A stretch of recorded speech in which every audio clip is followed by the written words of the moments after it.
네, 근데 우리는 그게 뭐 필요한지 아닌지 그런 제도가 있는지 없는지 모를 때 국가에서 이것을 도입을 했죠. 미국 국민들이 그걸 잘못 보고 있는 겁니다. 근데 왜 잘못 볼까? 전 세계가 다 축하해주고 박수 쳐주는 이 일에 대해서 왜 정작 미국 국민들은 반대가 더 많을까? 이해가 안 되시죠? 그것은 미국의 시민사회, 담론시장, 언론 여기를 시장 광신주의자들이 장악하고 또 우세하기 때문에 이것이 중산층 이상의 납세자들의 부담을 증가시킬 것이라든가 또는 이것이 공산주의라든가 그죠? 이것이 전체주의라든가 그래서 뭐 오바마한테 코스형 그려넣어서 나치 히틀러처럼 만들어서 들고 다니고 공화당에서 공화당 의원 전원이 하원에서 반대표를 던졌습니다. 오바마를 사회주의자라고 그래요. 전형적인 게 폭스 뉴스 같은데 폭스 TV. 기본적으로 미국의 미디어 시장을 현재의 의료 시스템에서 이익을 보고 있는 기득권 집단들이 장악 또는 압도하고 있기 때문에 미국 국민들이 진실을 보지 못하는 겁니다. 그래서 이 법안이 거꾸로 갈 수도 있습니다. 거꾸로. 공화당이 철회 법안을 만들어서 철회 법안을 또 처리할 수도 있겠죠. 경우에 따라서. 외국 예니까 이렇게 쉽게 얘기하죠. 우리나라에는 그런 일이 없을까요? 여러분들은 우리나라의 사회제도, 정치제도, 정치 시스템, 그 운영 방법, 지금 벌어지고 있는 온갖 일들, 이것들을 어떻게 이해하고 계십니까? 여러분들은 무엇을 통해서 그걸 보고 있죠? 미디어를 통해서 보고 있죠. 여러분이 보는 미디어를 누가 장악하고 있습니까? 누가 운영하고 있습니까?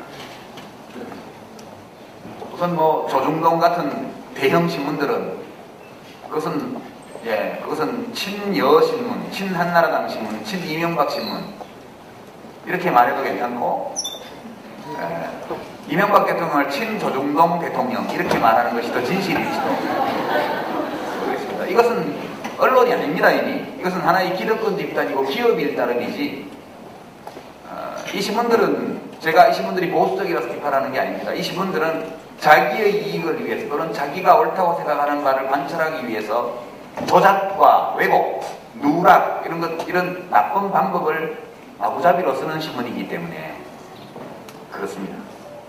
여러분들은 그 미디어들을 보고 우리들의 공동체에서 일어나는 일들을 이해하고 있습니다. 방송은 이제 이명박 대통령의 선대본에서 일하던 사람들이 다 잡았죠. 좌파 대학살. 자기들 입으로 80% 학살했다. 그렇게 얘기하지 않습니까? MBC 방송국에 좌파가 몇 명 있는지 모르겠는데 제가 보기에는 좌파가 하나도 없는 데가 거기 있네. 여하튼 그렇게 말합니다. KBS는 말할 나위도 없죠. 포탈도 지금 감시감독 안에 다 들어가 있죠. 아고라는 뒤에 숨었고 댓글 쓰기는 제한되고 방송통신위원회의 검열은 강화되고 여러분들은 다 이 미디어를 통해서 지금 이 세상을 이해하고 있는 거예요. 그러니까 미국 국민들처럼 온 국민에게 거의 모든 국민에게 앞으로 대대손손 많은 혜택과 안전을 제공하게 될 의료보험 법안에 대해서 반대가 더 많은 미국 국민들처럼 여러분들도 여러분들 자신에게 또는 우리 공동체에게 큰 이익을 줄 일들에 대해서 반대하고 우리를 해치게 될 일에 대해서 찬성하는 의견을 가진 경우가 대단히 많다고 저는 생각해요. 아닌가요? 한번 점검해 보시기 바랍니다. 내가 가지고 있는 내 생각, 진짜 내 생각인가? 아니면 미디어를 지배하는 자들이 그 미디어를 통해서 나에게 주입한 생각인가? 이렇게 하려면 관심이 필요하고 시간을 투자해야 되고 공부를 해야 됩니다. 머리 아프죠? 자, 잊어버리고 청춘사업하고 시간 남은 게임하고 스펙 늘리고 모두들 그렇게 하는 가운데 공동체는 먼걸어가는 것이죠. 그렇습니다. 시간이 거의 다 되었어요. 이런 정도 말씀을 드리고 이제 좀 마무리를 하겠습니다. 말해놓고 보니까 좀 겁나네. 조중동 기자분이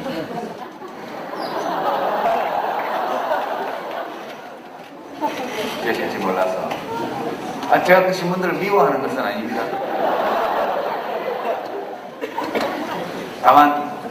다만 뭐 보수적인 의견을 가지는 것은 좋은데 나쁜 옳지 않은 방법을 사용하는 것은 좀 제고해 주심이 어떠신지 한국 청원드리기 위해서 말씀드렸습니다. 이렇게 하면 좀 안심이 되려나? 그렇습니다. 심지어는 어떤 정치인에 대한 인상조차도 미디어가 다 좌우하게 되어 있습니다. 여러분 저를 보면서 저 사람 좀 까칠하다 그런 느낌이 드시죠? 그죠? 까칠합니다. 근데 뭐 사람이 까칠한 사람도 있고 둥글한 사람도 있지 다 둥그렇기만 하면 세상이 됩니까? 네.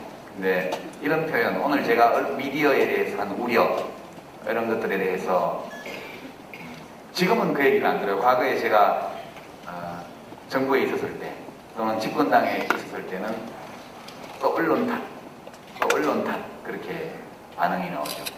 그러니까 제가 한 말이 근거가 있느냐 타당하냐 그것을 누구도 보도하지 않습니다. 다만 언론을 욕했다. 왜? 지가 잘못한 걸 변명하려고 이렇게만 말하는 겁니다. 그래서 여러분은 정치인을 직접 만날 수도 없고 대통령을 직접 만날 수도 없습니다. 그냥 미디어를 통해서 비친 모습만 보는 것이죠. 인간은 가장 속기 쉬운 동물입니다. 인간은 가장 속기 쉬운 동물입니다. 그래서 여러분들이 누구를 위해서가 아니라 자기 자신을 위해서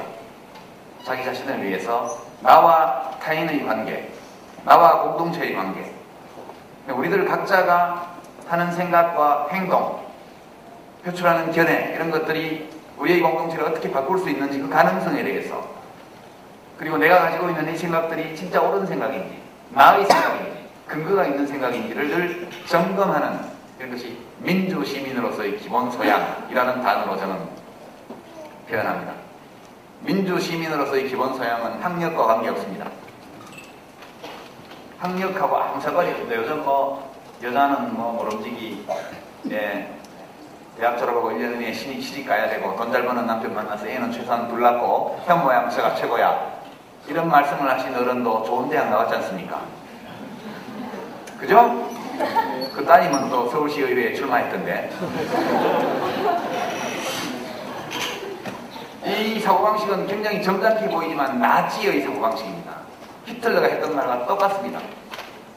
히틀러가 여자에게 3가지 임무를 줬죠. 독일 사람이니까 독일어로 하면 드라이카, K가 3개입니다. 첫 번째 퀴리셰, 키친, 부엌. 두 번째 키르셰, 교회. 세 번째가 킨더, 아이들. 히틀러가 여자들에게 부여한 임무가 교회와 일요일날 교회 가고 애들 낳고 키우고 그리고 부엌에서 살림하는 거. 여자들을 다 해고시키고 그 자리에 남자들을 채워넣으니까 실업률이 제로가 됐죠. 우리나라도 간단합니다. 해결하려면 여자들을 전부 부엌으로 보내요. 그 자리를 남자에게 줍니다. 그러면 실업률이 사라져요. 여자는 비경제활동 인구로 빠지고 남자들은 전부 취업자가 되기 때문에 아주 간단한 마법이죠. 다만 이걸 할 수 없다는 게 문제가 있는 거죠. 이 나치의 사고방식입니다. 그대로 말을 하고 있죠. 예. 말 안 들으면 조인트 까고. 예. 이제 이런 일들을 보면서 저 개인적으로는 뭐라 그러죠? 추억의 뭐라 그럽니까? 옛날 70년대에 보던 만화, 70년대에 먹던 사탕, 과자, 장난감 이런 거 진열해놓은 생활박물관이 있죠? 대한민국 전체가 그때를 아십니까? 1970년대로 회귀하는 것 같은 그런 느낌을 저는 가지고 오늘 이 현실을 보고 있습니다. 여러분들은 처음 보는 거겠지만 저는 2번째 보는 겁니다. 옛날에 자들고 경찰관들이 자들고 다니면서 무릎 위로 20cm 이상 미니스커트가 올라온 여자들을 잡아다가 부류를 살리고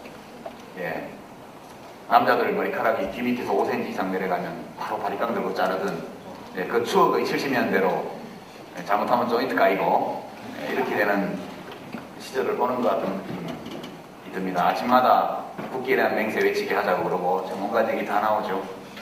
지금 그렇게 되고 이것은 전혀 새로운 현상도 아니고 처음 보는 현상도 아니고 제가 여러분 나이 때 싫도록 경험했던 일들이 지금 다시 생겨나고 있습니다. 이 기회를 빌어서 50대와 20대 사이에 튼튼한 역사적, 정서적 유대감이 생기기를 웃자고 한 얘기입니다.